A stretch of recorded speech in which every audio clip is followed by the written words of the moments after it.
সকলোকে আমি আজি যি বিশ্ববৰেণ্য শিল্পী অসমৰ প্ৰতিটো জাতি জনগোষ্ঠীৰ লগতে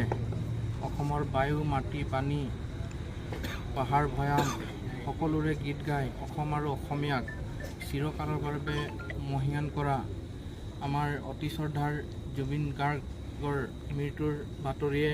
আমাক মৰ্মাহত কৰিছে আৰু সেয়েহে আজি আমি ছাত্ৰ সন্থা ডিব্ৰুগড় জিলা সমিতিৰ ৭ম দ্বিবাৰ্ষিক অধিৱেশনৰ সকলো কাৰ্যসূচী আমাৰ এই মৃত্যুৰ বিয়োগৰ বাতৰি পোৱাৰ লগে লগে আমি বাতিল কৰিলোঁ আৰু এতিয়া আমি এই মহান শিল্পীগৰাকীক আনুষ্ঠানিকভাৱে শ্ৰদ্ধাঞ্জলি জনোৱাৰ এটা সিদ্ধান্ত ল'লোঁ আৰু ইতিমধ্যে আমাৰ মাজত আয়োজক সমিতি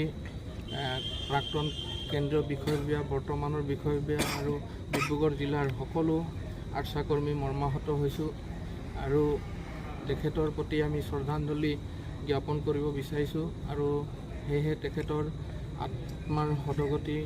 বাবে আমি আয়োজন কৰা শ্ৰদ্ধাঞ্জলি অনুষ্ঠানটি আমাৰ প্ৰাক্তন বিষয়ববীয়া তথা বৰ্তমান উদযাপন সমিতিৰ সভাপতি তেৰছ দা আৰু লগতে ছাত্ৰ সন্থাৰ কেন্দ্ৰীয় সহকাৰী সম্পাদক লাজানন্দ ডাঙৰীয়া সুনীল তিৰ্কী ডাঙৰীয়া উপসভাপতি আমাৰ অৰূপ বৰাইক ডাঙৰীয়া তেওঁলোকক আজিৰ এই শ্ৰদ্ধাঞ্জলি অনুষ্ঠানটো আগবঢ়াবৰ কাৰণে অনুৰোধ জনাইছোঁ আৰু ইয়াৰ পিছতে